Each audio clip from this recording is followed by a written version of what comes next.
नमो पाई जाते भये अरहंताति महा सगुरुधी जो त्याग सागर सुधी गुरु है हितैषी शुद्धात्म में निरत नित्य हितोपदेशी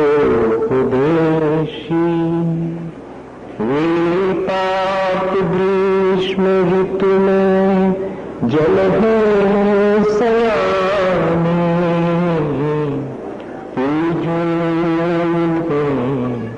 सतत केवल ज्ञान पाने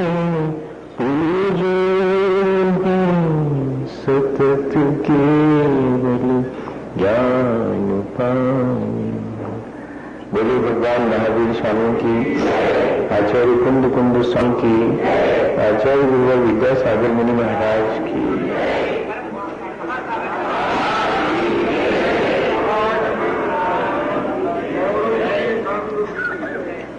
हम सभी लोगों ने पिछले दिनों अपने जीवन को अच्छा बनाने के लिए एक प्रक्रिया पर विचार करना शुरू किया है और हमने ये महसूस किया है कि जब तक हमारी दृष्टि समीचीन नहीं होती तब तक हमारा जीवन हम व्यवस्थित रूप से आगे नहीं ले जा पाएंगे। इसलिए हमें अपनी दृष्टि की समीचीनता, ये दृष्टि की निर्मलता पर विशेष रूप से ध्यान देना चाहिए। दृष्टि निर्मल कैसे हो? तो जिनकी दृष्टि निर्मल हो गई है, यदि अपनी दृष्टि की निर्मलता को प्राप्त करने में लगे हुए हैं, उनके चरणों में बैठा जाए। सबसे आसान उपाय तो यही है। लेकिन हम तो जिनकी दृष्टि निर्मल है, जिन्होंने अपनी इस दृष्टि की निर्मलता के द्वारा अपने जीवन को बहुत अच्छा बना लिया है, उनके चरणों में रोज बैठते हैं। तो हमारी दृष्टि निर्मल हो जानी चाहिए। नहीं, इतने अकेले से काम न चलेगा। अभी पहले तो यही कहा जाएगा कि जिनकी दृष्टि निर्मल हो गई, जिन्होंने अपने जीवन को बहुत ऊंचा उठा लिया, अच्छा बना लिया, उनके चरणों में बैठो। लेकिन बैठना चरणों में, इसके मायने क्या है? उनके प्रति विश्वास, श्रद्धा और आंतरिक लगाव हमारे भीतर उत्पन्न होना चाहिए। जो हमारे आदर्श हैं, जिनके जैसा हम अपना जीवन अच्छा बनाना चाहते हैं, उनके प्रति हमारे मन में एक आंतरिक लगाव होना चाहिए, श्रद्धा और भक्ति होनी चाहिए। सो हमने ऐसा भी कर लिया है। अब हमारी दृष्टि निर्मल हो जानी चाहिए। तो कहते इतने से भी काम न चलेगा। वो जो आंतरिक लगाव है, वो जो श्रद्धा और भक्ति है, वो भी हमारे जीवन को, दृष्टि को निर्मलता ऐसे न दे पाएगी जब तक कि हम उस श्रद्धा और भक्ति और आंतरिक लगाव के द्वारा अपना संसार ही साधेंगे। वह जो श्रद्धा है, वह जो भक्ति है, वो परमार्थ भूत होना चाहिए। हम अगर देव के चरणों में बैठे हैं तो उनसे वीतरागता का उपदेश लें, गुरुजनों के चरणों में बैठे हैं तो उनसे समता का पाठ सीखें, जिनवानी मां का अभ्यास करते हैं तो अज्ञान को हटाएं और कषायों को शांत करने का पुरुषार्थ करें। यह प्रक्रिया जब हमारे जीवन में हम शुरू करेंगे, तब जाकर के वो हमारी श्रद्धा, हमारी दृष्टि को निर्मल बनाएगी। और इतना ही नहीं, जैसे जैसे हमारे भीतर श्रद्धा बढ़ती चली जाती, दृष्टि निर्मल होती चली जाती, संसार शरीर और भोगों की वास्तविकता का बोध में होने लगता। अभी तक तो संसार का स्वरूप ऐसा जान पड़ता है कि सुख इसी में है, यह सारभूत है। लेकिन कई बार तो संसार की निस्सारता और संसार की नश्वरता और संसार में होने वाले दुखों का हमने अनुभव किया है, पर जब तक दृष्टि निर्मल नहीं होती तब तक इन दुखों से बचने का हम कोई पुरुषार्थ ही नहीं कर पाते। यहां तक आचार्य भगवंतों ने जब हमें नहीं समझ में आया तो यहां तक कह दिया कि जो संसार जिसमें सुख हो तो तीर्थंकर क्यों थे? अरे वो तो बहुत महापुरुष हैं, बुद्धिमान ज्ञानवान हैं, उनमें भी इस संसार के बीच रह करके इसकी निस्सारता को जानकर इसे छोड़ दिया। तब फिर हम किस बात का विचार कर रहे हैं? या इस संसार में हमें कौन सा सुख मिला आज तक? जो मिला वह भी कितनी देर का था, और वह भी मेरे अपने कर्मों के अधीन था। लेकिन ये विचार हमारे अंदर बहुत सुदृढ़ होना चाहिए, ताकि हम संसार की वास्तविकता, उसकी तासीर को ठीक ठीक समझकर उसके बीच कैसे रहना है ये सीख सके। संसार में दुख है, संसार में सार है, ये कहना बहुत आसान है, और निरंतर उस संसार के ही दुख के उपाय करते रहना ये ठीक नहीं है।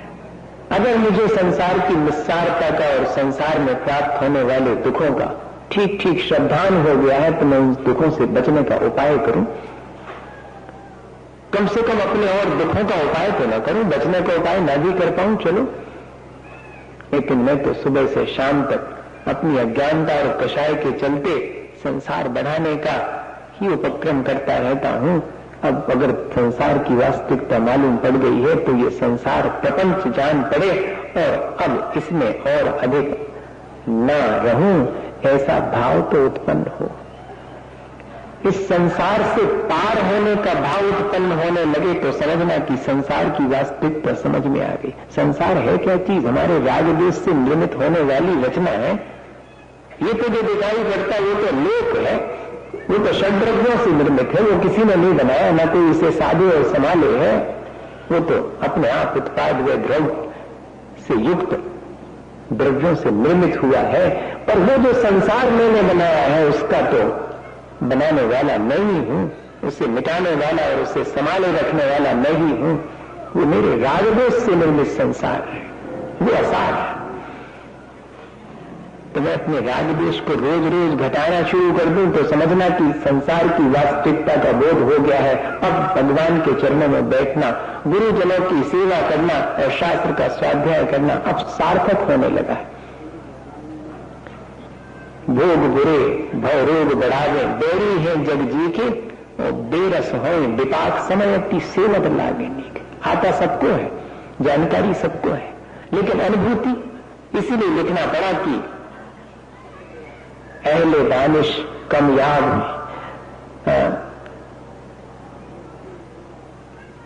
कमयाब है अहले नजर, अहले दानिश आम है, कमयाब है अहले नजर, क्या ताजुब की रह जाए दामन तेरा खाली। अहले दानिश तत्व के जानने वाले बहुत हैं, लेकिन अहले नजर, लेकिन तत्व दृष्टा कोई विरला ही होता है। 7 तत्वों का बारीक स्वरूप भी समझने वाले सैकड़ों लोग मिल जाएंगे, लेकिन तत्व के स्वरूप को अपने भीतर महसूस करने वाले बहुत विरले हैं। इसलिए सावधान रहना। संसार शरीर और भोगों की वास्तविकता को जानने वाले बुद्धि से बहुत लोग मिल जाएंगे, लेकिन संसार शरीर और भोगों की वास्तविकता को जानकर उनसे विरक्त होने वाला कोई विरला ही होगा। हमें तो वो कार्य करना है।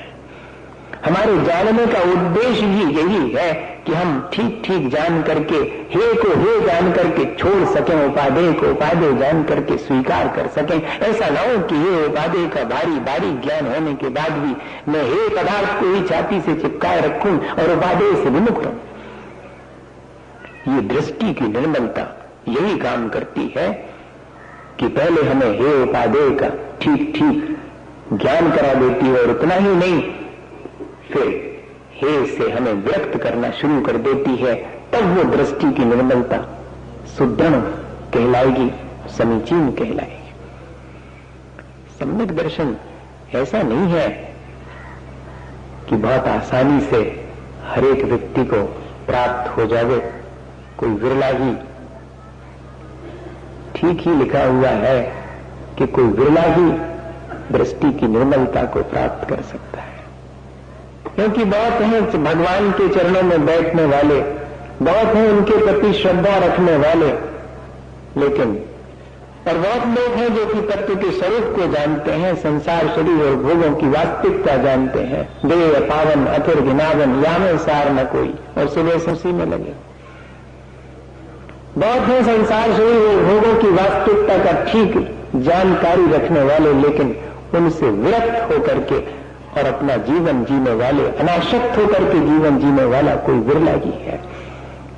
वही है दृष्टि की निर्मलता से संपन्न, क्योंकि सम्यक दृष्टिर भवति नियतम ज्ञान वैराग्य शक्ति। जिसकी दृष्टि निर्मल हो जाती है उसके पास दो गुण एक साथ प्रकट होते हैं, एक तरफ आत्मज्ञान और दूसरी तरफ वैराग्य। अकेला ज्ञान वो तो बहुत जीवों के पास है, एक इंद्री से लेकर के संगी पंचेंद्री जितने भी जीव ज्ञान तो सबके पास में है, लेकिन आत्मज्ञान और वो भी वैराग्य से समन्वित आत्मज्ञान वो तो किसी विरले को होता है।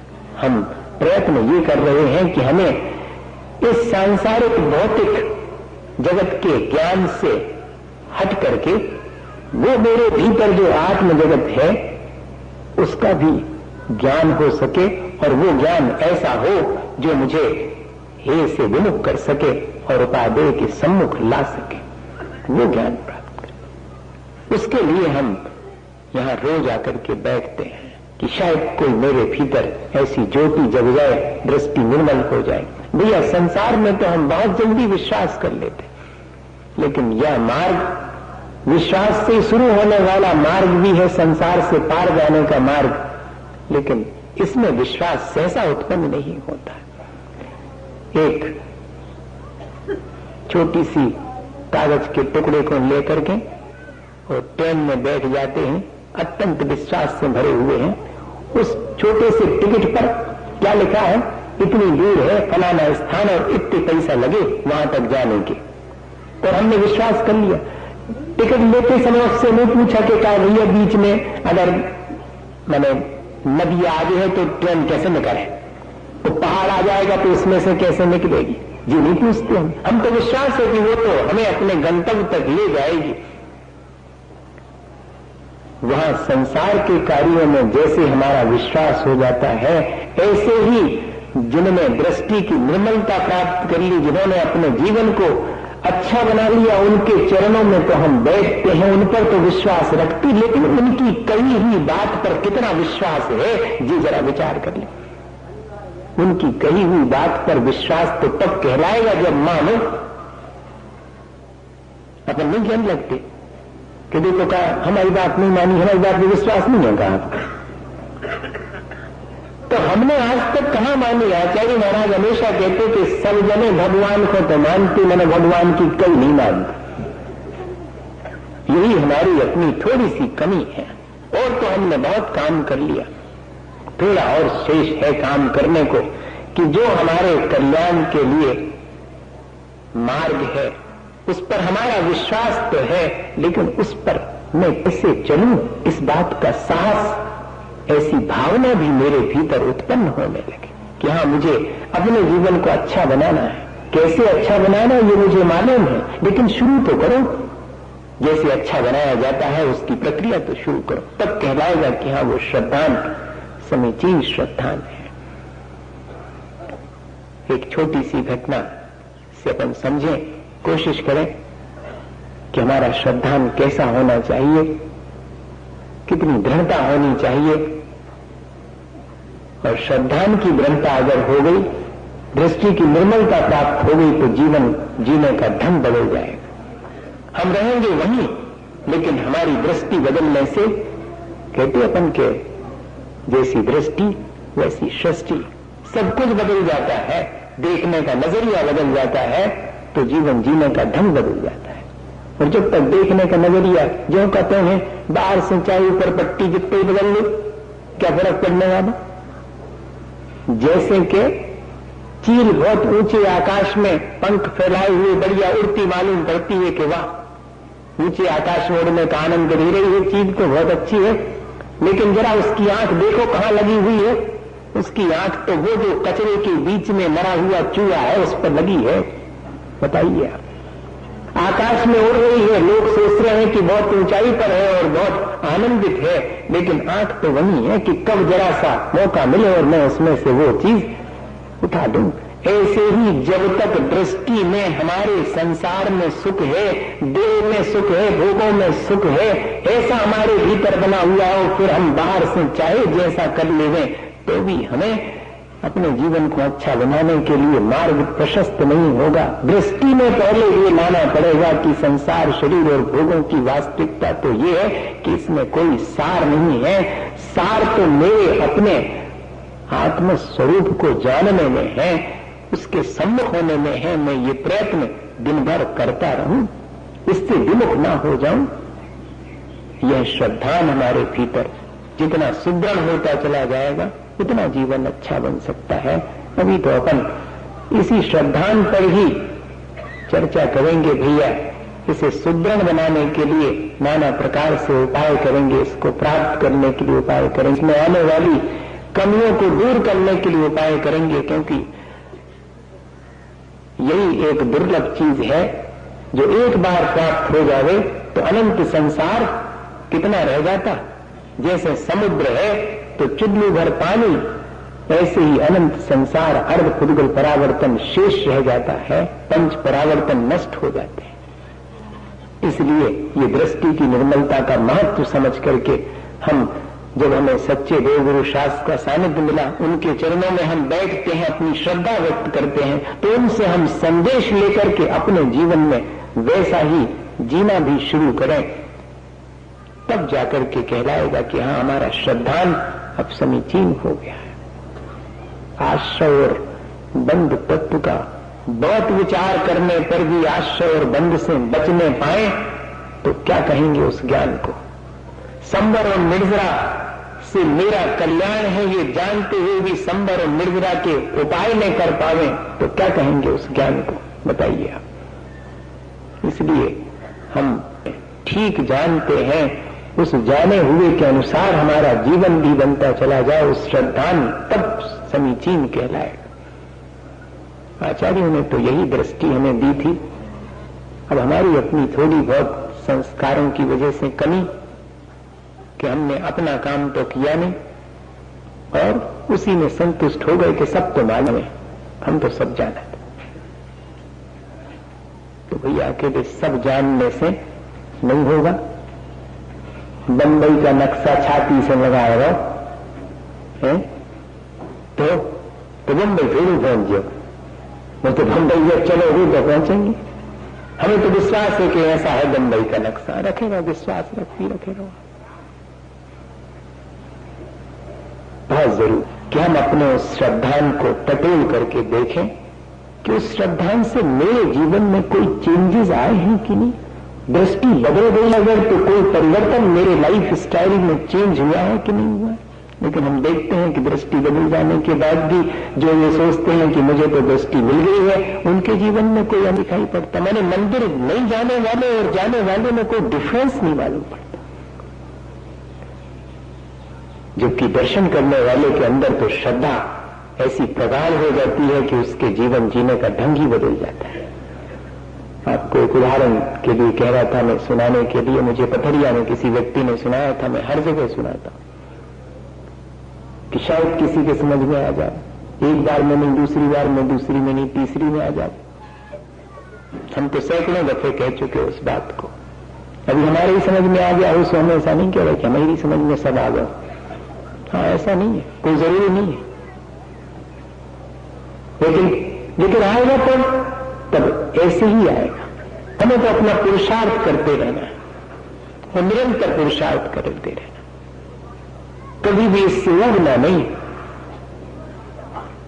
तब जाकर के रोज महीनों वर्षों दर्शन करने पर उसी जिनेंद्र भगवान की प्रतिमा से कब दर्शन सम्यक दर्शन में बदल जाएगा कहा नहीं जा सकता। इसलिए दर्शन तो रोज करूंगा।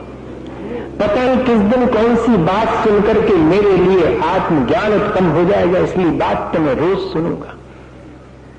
इस इंतजार में, इस भावना के साथ कि ये दर्शन, ये ज्ञान, ये श्रद्धान मेरे जीवन को परिवर्तित करने के लिए है, इस भावना के साथ वो पथरिया में उन व्यक्ति ने मुझसे कहा कि आप बहुत श्रद्धा की बात करते हैं, मुझे पहले समझ में नहीं आती थी, मेरे जीवन में घटित हुई तो मुझे समझ में आई। मैंने कहा मुझे बताइए क्या हुआ? बोले कुछ नहीं, हम अपनी जीवन साथी और बच्चे के साथ में ट्रेन में यात्रा करने के लिए घर से निकले, स्टेशन पर पहुंचे। अब ट्रेन आने में जरा समय था, तो पुराने जमाने के लोग अपने साथ में सामान क्या ले जाते थे? अच्छा मजबूत सा होल डाल और पेटी, व टीन की पेटी, सो वो ले जाते थे।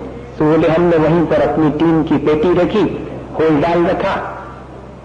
सो एक पर हमारी जीवन साथी बैठ गई, एक पर हम बैठ गए। दोनों के बीच में थोड़ी दूरी थी और उस दूरी को कौन भर रहा था? उनका पुत्र। क्षण भर में मां के पास जाता था, क्षण भर में पिता के पास जाता था। हाथ में हाथ लिए बैठे लोग भी बहुत दूर हो सकते हैं और दूर बैठे हुए लोग भी अंतरंग में एक हो सकते हैं। ये उदाहरण है इसका। अब जमाना बदल गया। एक ऑनरेबल डिस्टेंस हुआ करती थी परस्पर एक दूसरे के सम्मान में।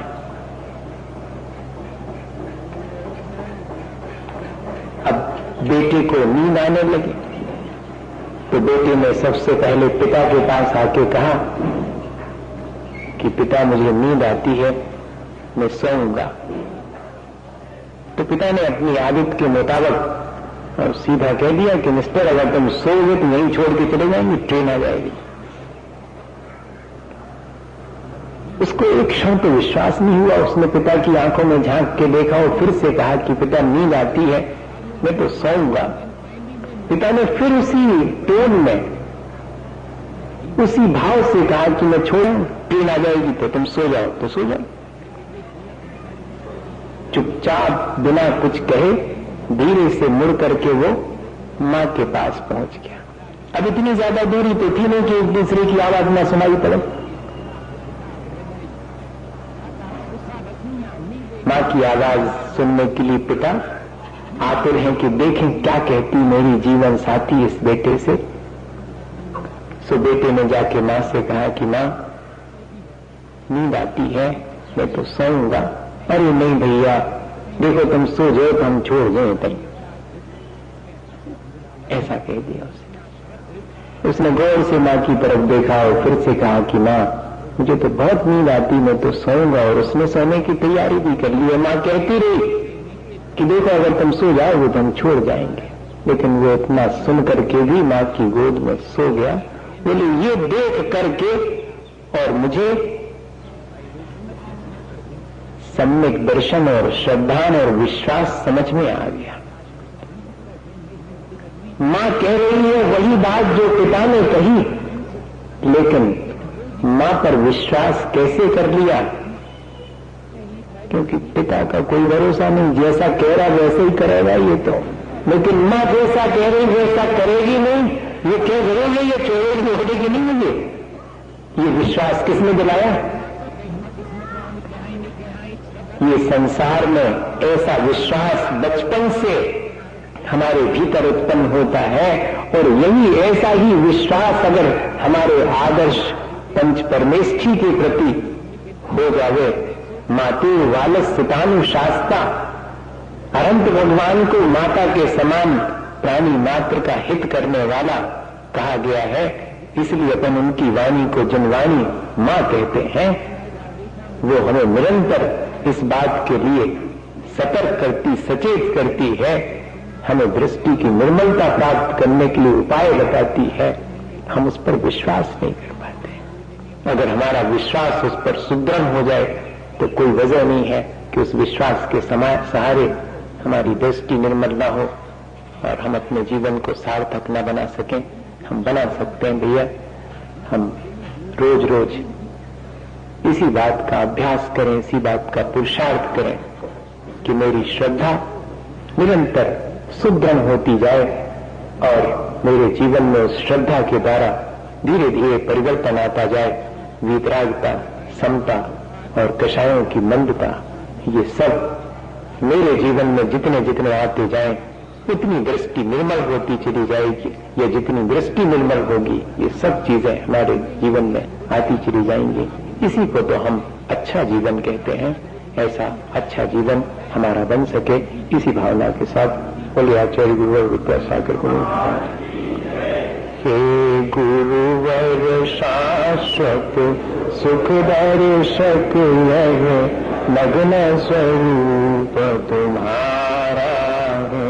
जग की नश्वरता का सच्चा दिग दर्शन करने वाला है।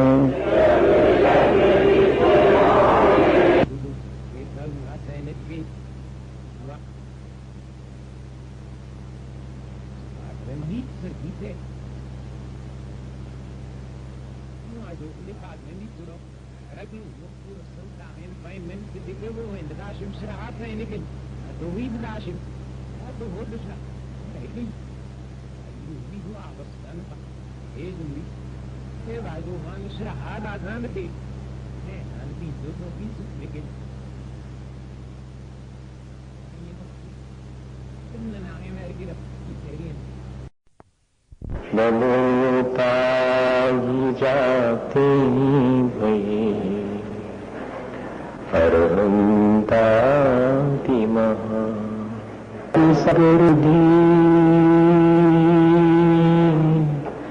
जो विद्या सागर सुधी गुरु है हितैषी शुद्धात्म में निरत नित्य हितोपदेशी वे पाप ग्रीष्म ऋतु में जल है सयाने पूजन है सतत केवल ज्ञान पाने पूजन है सतत केवल ज्ञान पाने। बोले भगवान महावीर स्वामी की, आचार्य कुंद कुंद स्वामी की, आचार्य गुरुवर विद्यासागर मुनि महाराज की।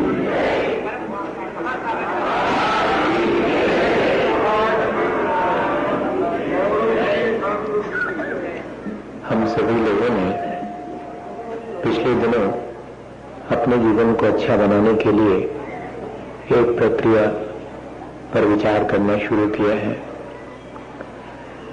और हमने ये महसूस किया है कि जब तक हमारी दृष्टि समीचीन नहीं होती तब तक हमारा जीवन हम व्यवस्थित रूप से आगे नहीं ले जा पाएंगे। इसलिए हम अपनी दृष्टि की समीचीनता, ये दृष्टि की निर्मलता पर विशेष रूप से ध्यान देना चाहिए। दृष्टि निर्मल कैसे हो?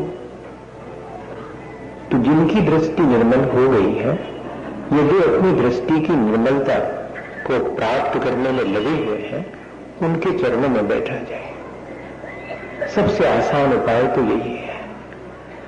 लेकिन हम तो जिनकी दृष्टि निर्मल है, जिन्होंने अपनी इस दृष्टि की निर्मलता के द्वारा अपने जीवन को बहुत अच्छा बना लिया है, उनके चरणों में रोज बैठते हैं।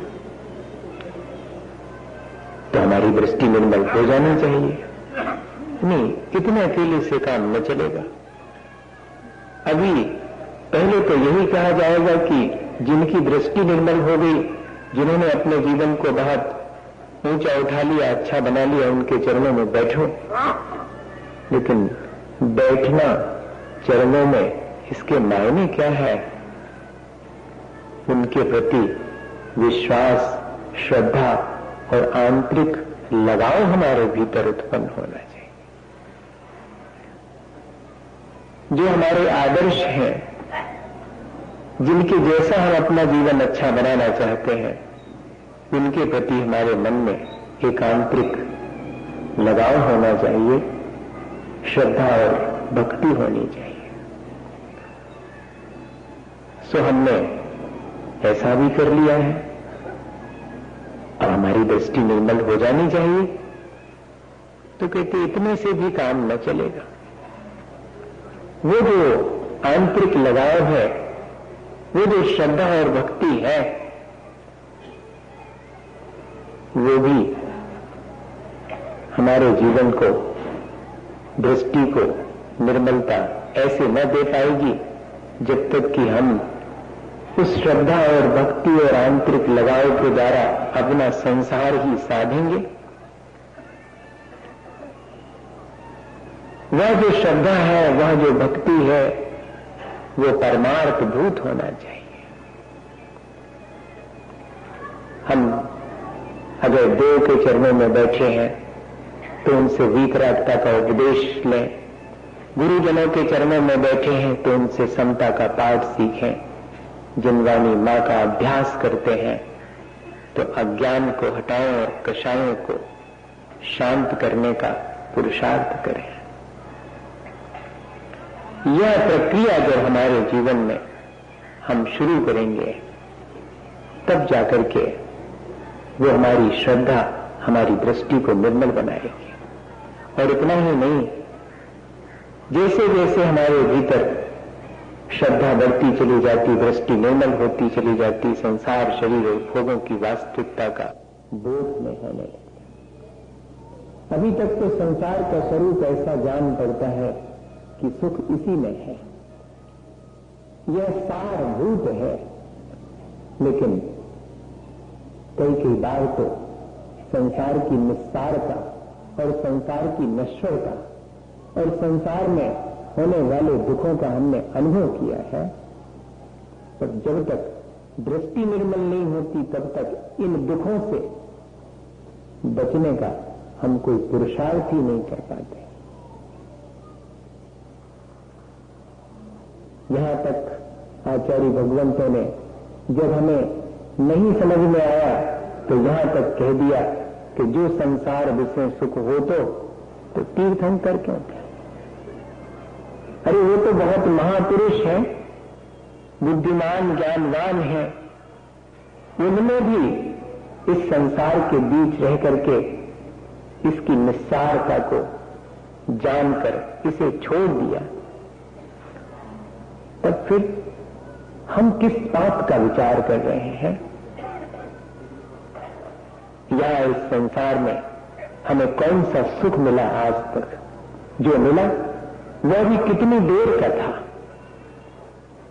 और वह भी मेरे अपने कर्मों के अधीन था। लेकिन ये विचार हमारे अंदर बहुत सुदृढ़ होना चाहिए, ताकि हम संसार की वास्तविकता, उसकी तासीर को ठीक ठीक समझकर उसके बीच कैसे रहना है ये सीख सकें। संसार में दुख है, संसार में सार है, ये कहना बहुत आसान है, और निरंतर उस संसार के ही दुख के उपाय करते रहना ये ठीक नहीं है। अगर मुझे संसार की निस्सारता का और संसार में प्राप्त होने वाले दुखों का ठीक ठीक श्रद्धान हो गया है, तो मैं उन दुखों से बचने का उपाय करूं।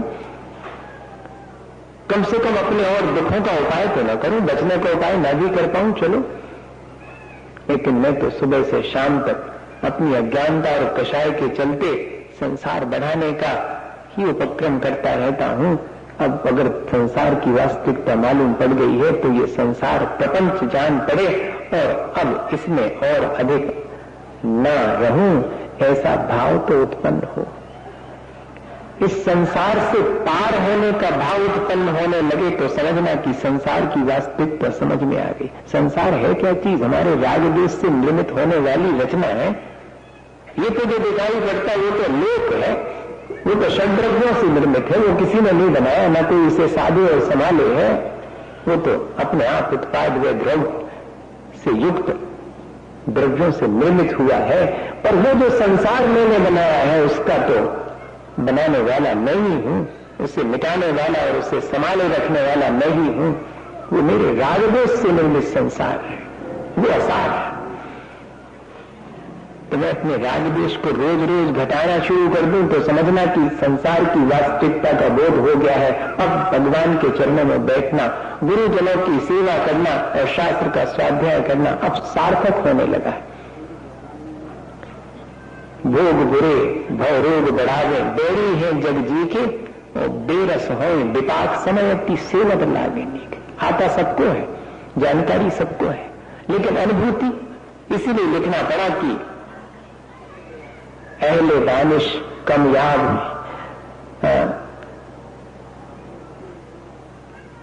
कमयाब है अहले नजर, अहले दानिश आम है, कमयाब है अहले नजर, क्या ताजुब की रह जाए दामन तेरा खाली। अहले दानिश तत्व के जानने वाले बहुत हैं, लेकिन अहले नजर, लेकिन तत्व दृष्टा कोई विरला ही होता है।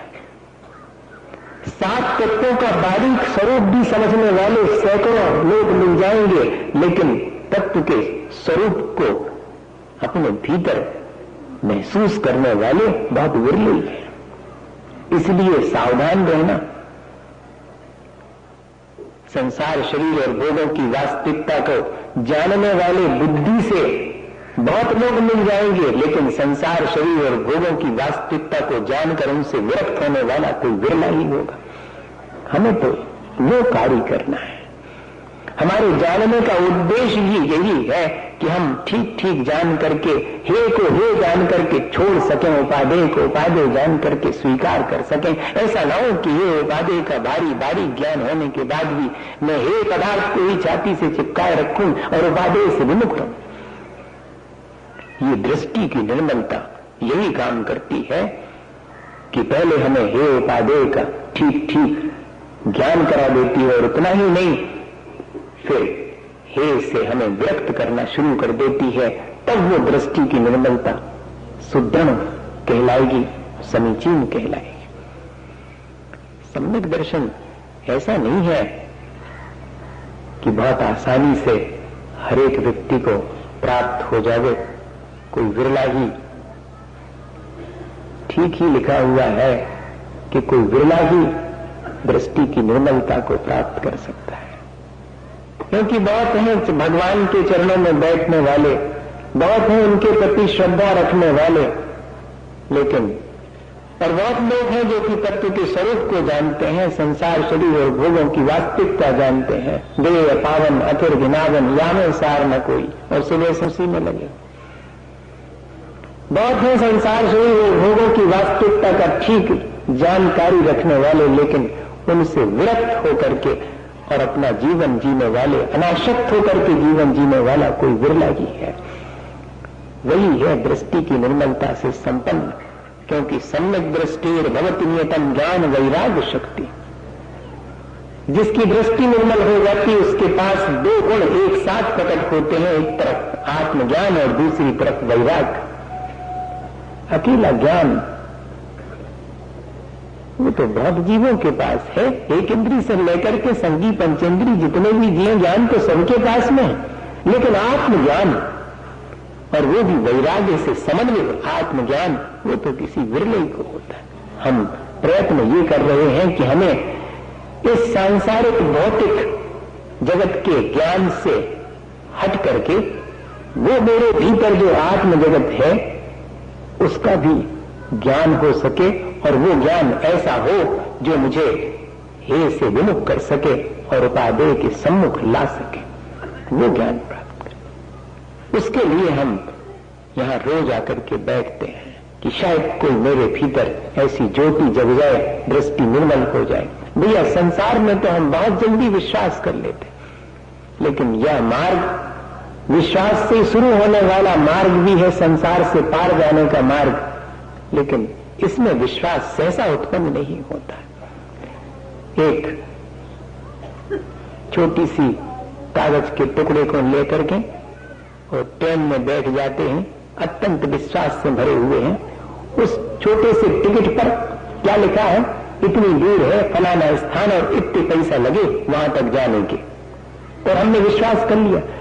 टिकट लेते समय उससे नहीं पूछा कि क्या भैया बीच में अगर मैंने नदी आगे है तो ट्रेन कैसे निकले, तो पहाड़ आ जाएगा तो उसमें से कैसे निकलेगी, जी नहीं पूछते हम तो विश्वास है कि वो तो हमें अपने गंतव्य तक ले जाएगी। वहां संसार के कार्यों में जैसे हमारा विश्वास हो जाता है, ऐसे ही जिन्होंने दृष्टि की निर्मलता प्राप्त कर ली, जिन्होंने अपने जीवन को अच्छा बना लिया, उनके चरणों में तो हम बैठते हैं, उन पर तो विश्वास रखते, लेकिन उनकी कही हुई बात पर कितना विश्वास है जी जरा विचार कर ले। उनकी कही हुई बात पर विश्वास तो तब कहलाएगा जब मानो। अपन नहीं कहने लगते कि देखो कहा हमारी बात नहीं मानी, हमारी बात में विश्वास नहीं है कहा, तो हमने आज तक कहां मानी। आचार्य महाराज हमेशा कहते कि सब जने भगवान को तो मानते, मैंने भगवान की कई नहीं मानती। यही हमारी अपनी थोड़ी सी कमी है, और तो हमने बहुत काम कर लिया, थोड़ा और शेष है काम करने को, कि जो हमारे कल्याण के लिए मार्ग है उस पर हमारा विश्वास तो है, लेकिन उस पर मैं कैसे चलूं, इस बात का साहस, ऐसी भावना भी मेरे भीतर उत्पन्न होने लगे कि हाँ मुझे अपने जीवन को अच्छा बनाना है। कैसे अच्छा बनाना ये मुझे मालूम है, लेकिन शुरू तो करो। जैसे अच्छा बनाया जाता है उसकी प्रक्रिया तो शुरू करो, तब कहलाएगा कि हाँ वो श्रद्धान समीचीन श्रद्धान है। एक छोटी सी घटना से अपन समझें, कोशिश करें कि हमारा श्रद्धान कैसा होना चाहिए, कितनी दृढ़ता होनी चाहिए।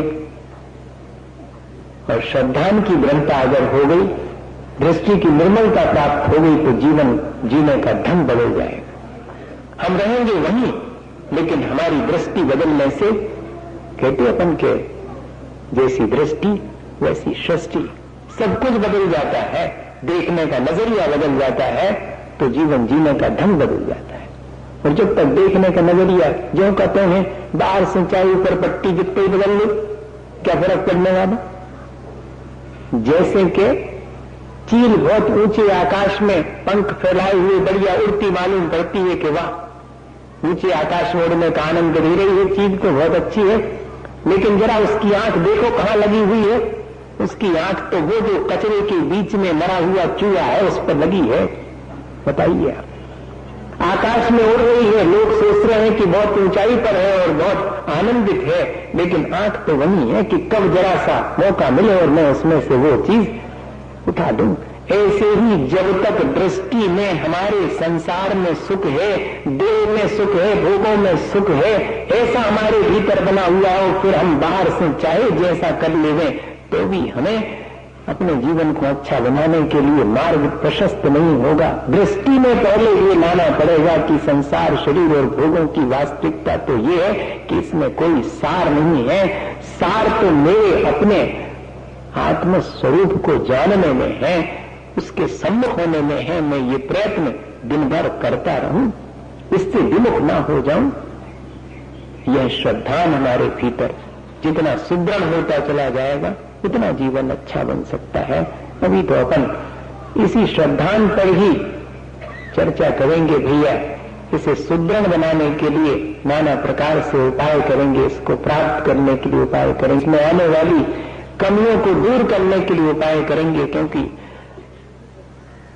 यही एक दुर्लभ चीज है जो एक बार प्राप्त हो जावे तो अनंत संसार कितना रह जाता। जैसे समुद्र है तो चुल्लू भर पानी, ऐसे ही अनंत संसार अर्ध फुदगल परावर्तन शेष रह जाता है, पंच परावर्तन नष्ट हो जाते हैं। इसलिए ये दृष्टि की निर्मलता का महत्व समझ करके हम जब हमें सच्चे देव गुरु शास्त्र का सानिध्य मिला, उनके चरणों में हम बैठते हैं, अपनी श्रद्धा व्यक्त करते हैं, तो उनसे हम संदेश लेकर के अपने जीवन में वैसा ही जीना भी शुरू करें, तब जाकर के कहलाएगा कि हाँ, हमारा श्रद्धान अब समीचीन हो गया है। आश्रय और बंध तत्व का बहुत विचार करने पर भी आश्रय और बंध से बचने पाए तो क्या कहेंगे उस ज्ञान को। संबर और निर्जरा से मेरा कल्याण है ये जानते हुए भी संबर और निर्जरा के उपाय न कर पावे तो क्या कहेंगे उस ज्ञान को, बताइए आप। इसलिए हम ठीक जानते हैं, उस जाने हुए के अनुसार हमारा जीवन भी बनता चला जाए, उस श्रद्धान तब समीचीन कहलाएगा। आचार्यों ने तो यही दृष्टि हमें दी थी। अब हमारी अपनी थोड़ी बहुत संस्कारों की वजह से कमी कि हमने अपना काम तो किया नहीं और उसी में संतुष्ट हो गए कि सब तो मालूम है, हम तो सब जाना था। तो भैया कहते सब जानने से नहीं होगा। बंबई का नक्शा छाती से लगाएगा है तो बंबई थोड़ी पहुंच जाओ, वो तो बंबई जब चलोगे तो पहुंचेंगे। हमें तो विश्वास है कि ऐसा है बंबई का नक्शा, रखेगा विश्वास, रखेगा। बहुत जरूर कि हम अपने उस श्रद्धान को टटोल करके देखें कि उस श्रद्धान से मेरे जीवन में कोई चेंजेस आए हैं कि नहीं, दृष्टि बदल गई अगर तो कोई परिवर्तन मेरे लाइफ स्टाइल में चेंज हुआ है कि नहीं हुआ। लेकिन हम देखते हैं कि दृष्टि बदल जाने के बाद भी जो ये सोचते हैं कि मुझे तो दृष्टि मिल गई है, उनके जीवन में कोई दिखाई पड़ता। मैंने मंदिर नहीं जाने वाले और जाने वाले में कोई डिफरेंस नहीं मालूम पड़ता, जबकि दर्शन करने वाले के अंदर तो श्रद्धा ऐसी प्रगाढ़ हो जाती है कि उसके जीवन जीने का ढंग ही बदल जाता है। आपको एक उदाहरण के लिए कह रहा था मैं, सुनाने के लिए मुझे पथरिया में किसी व्यक्ति ने सुनाया था, मैं हर जगह सुनाता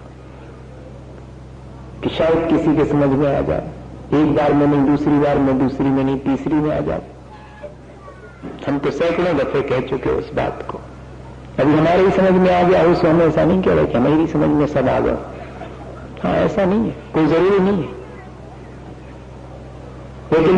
लेकिन आएगा तब ऐसे ही आएगा। हमें तो अपना पुरुषार्थ करते रहना है और निरंतर पुरुषार्थ करते रहना, कभी भी इससे उड़ना नहीं। तब जाकर के रोज महीनों वर्षों दर्शन करने पर उसी जिनेंद्र भगवान की प्रतिमा से कब दर्शन सम्यक दर्शन में बदल जाएगा कहा नहीं जा सकता। इसलिए दर्शन तो रोज करूंगा। पता नहीं किस दिन कौन सी बात सुनकर के मेरे लिए आत्मज्ञान उत्पन्न हो जाएगा, इसलिए बात तो मैं रोज सुनूंगा। इस इंतजार में, इस भावना के साथ कि ये दर्शन, ये ज्ञान, ये श्रद्धान मेरे जीवन को परिवर्तित करने के लिए है, इस भावना के साथ वो पथरिया में उन व्यक्ति ने मुझसे कहा कि आप बहुत श्रद्धा की बात करते हैं, मुझे पहले समझ में नहीं आती थी, मेरे जीवन में घटित हुई तो मुझे समझ में आई। मैंने कहा मुझे बताइए क्या हुआ। बोले कुछ नहीं, हम अपनी जीवन साथी और बच्चे के साथ में ट्रेन में यात्रा करने के लिए घर से निकले, स्टेशन पर पहुंचे। अब ट्रेन आने में जरा समय था, तो पुराने जमाने के लोग अपने साथ में सामान क्या ले जाते थे, अच्छा मजबूत सा होल डाल और पेटी व टीन की पेटी, सो वो ले जाते थे। सो बोले हमने वहीं पर अपनी टीन की पेटी रखी, होल डाल रखा। सो एक पर हमारी जीवन साथी बैठ गई, एक पर हम बैठ गए। दोनों के बीच में थोड़ी दूरी थी और उस दूरी को कौन भर रहा था? उनका पुत्र क्षण भर में मां के पास जाता था, क्षण भर में पिता के पास जाता था।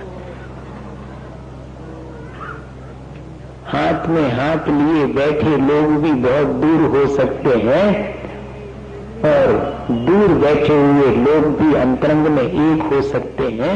ये उदाहरण है इसका। अब जमाना बदल गया,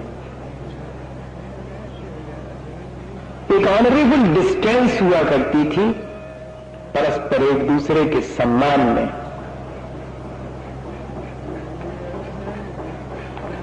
अब बेटे को नींद आने लगी तो बेटे ने सबसे पहले पिता के पास आके कहा कि पिता मुझे नींद आती है, मैं सोऊंगा।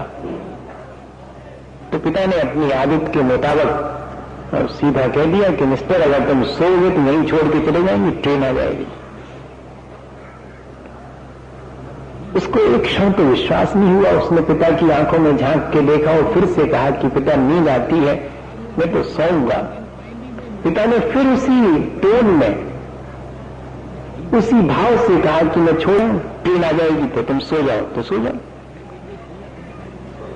चुपचाप बिना कुछ कहे धीरे से मुड़ करके वो मां के पास पहुंच गया। अब इतनी ज्यादा दूरी तो थी नहीं कि एक दूसरे की आवाज ना सुनाई पड़े। मां की आवाज सुनने के लिए पिता आतुर हैं कि देखें क्या कहती मेरी जीवन साथी इस बेटे से। सो बेटे ने जाके मां से कहा कि मां, नींद आती है, मैं तो सोऊंगा। अरे नहीं भैया, देखो तुम सो जाओ तो हम छोड़ जाए तब। ऐसा कह दिया उसने गौर से मां की तरफ देखा और फिर से कहा कि मां, मुझे तो बहुत नींद आती, मैं तो सोऊंगा। और उसने सोने की तैयारी भी कर ली है। मां कहती रही कि देखो अगर तुम सो जाओगे तो हम छोड़ जाएंगे। लेकिन वो इतना सुन करके भी मां की गोद में सो गया। बोले ये देख करके और मुझे सम्यक दर्शन और श्रद्धा और विश्वास समझ में आ गया। मां कह रही है वही बात जो पिता ने कही, लेकिन मां पर विश्वास कैसे कर लिया? क्योंकि पिता का कोई भरोसा नहीं, जैसा कह रहा वैसे ही करेगा ये तो। लेकिन मां जैसा कह रही वैसा करेगी नहीं। ये कह रही है, ये छोड़ेगी उठेगी नहीं मुझे। ये विश्वास किसने दिलाया? ये संसार में ऐसा विश्वास बचपन से हमारे भीतर उत्पन्न होता है। और यही ऐसा ही विश्वास अगर हमारे आदर्श पंच परमेष्ठी के प्रति हो जावे, मातु वालस सितानु शास्ता, अनंत भगवान को माता के समान प्राणी मात्र का हित करने वाला कहा गया है। इसलिए अपन उनकी वाणी को जनवाणी मां कहते हैं।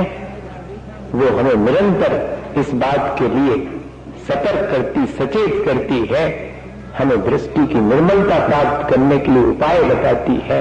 हम उस पर विश्वास नहीं कर पाते। अगर हमारा विश्वास उस पर सुदृढ़ हो जाए तो कोई वजह नहीं है कि उस विश्वास के सहारे हमारी दृष्टि निर्मल ना हो और हम अपने जीवन को सार्थक न बना सकें।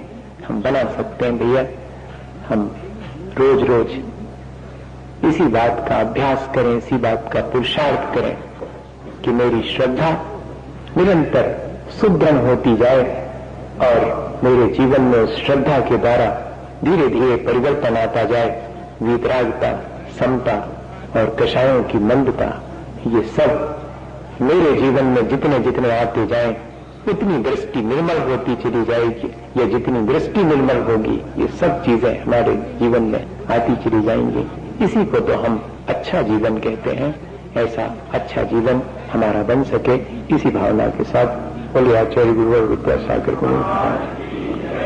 हे गुरुवर शाश्वत सुख दर्शक यह नग्न स्वरूप तुम्हारा है। जग की नश्वरता का सच्चा दिग दर्शन करने वाला है।